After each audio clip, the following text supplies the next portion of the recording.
patient of mine. Yeah, I'll look Was at that- it guys. later. Hey, how are you doing? I'm good. A Wow, you're- gynecologist that's pregnant. How funny. Yeah, I know, right? That's come a long way, I see. Yeah, it's going really well. I think I did all my tests and everything's good. I did the nip test, that was fine. Okay, yeah. I actually Yeah. read up about the nip test, some ethical paper, and they discussed some interesting, also negative points about the nip test. Really? Yeah. Nip test? What's that?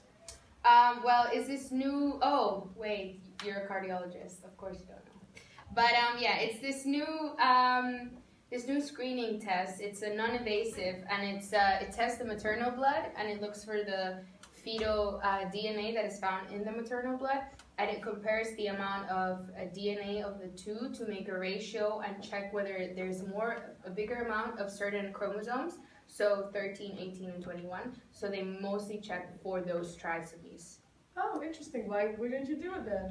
Well, these ethicists discussed that the right to know should be as important as the right not to know for these patients, and what should be adhered very strictly is that there should be adequate pre-test counseling and feeling of autonomy for these patients that have a positive outcome of the test in order for them to feel completely autonomous. That's very important for these geneticists. But at the same time, in the way that it's done now, when you're giving the couple counseling, I'd say from personal experience when it was me to do it, they always say you don't have to know, you don't have to choose anything, and of course there's also a choice between tests that you have to do.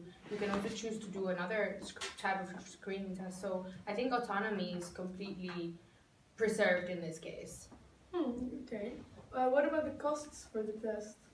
Well, so in healthcare, it's covered, but it still costs 175 euros, and these ethicists claim that it's not fair for women to have to pay anything for such tests because some women would not be able to afford even 175 euros. Yeah, I mean, true, but at the same time, if you think about it, then you're also taking away costs from a patient that will come with a trisomy and that will, for example, with trisomy 21, will take up their whole life of like intense medical care and stuff. So I think that's more money if we're talking about that. Yeah. How effective is the test then to screen for trisomy Down syndrome?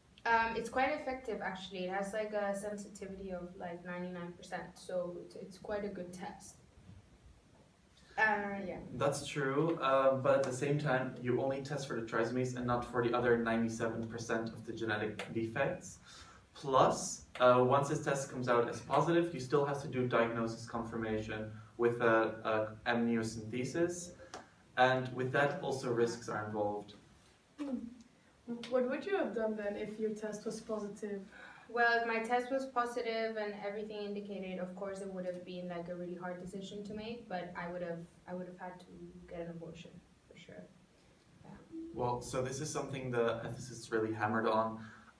They raised the questions whether trisomy patients should be a commodity to design and to meet certain specifications, or they also raised the fact that abortions are normalized in this way by allowing for a test that specifically directs towards trisomies.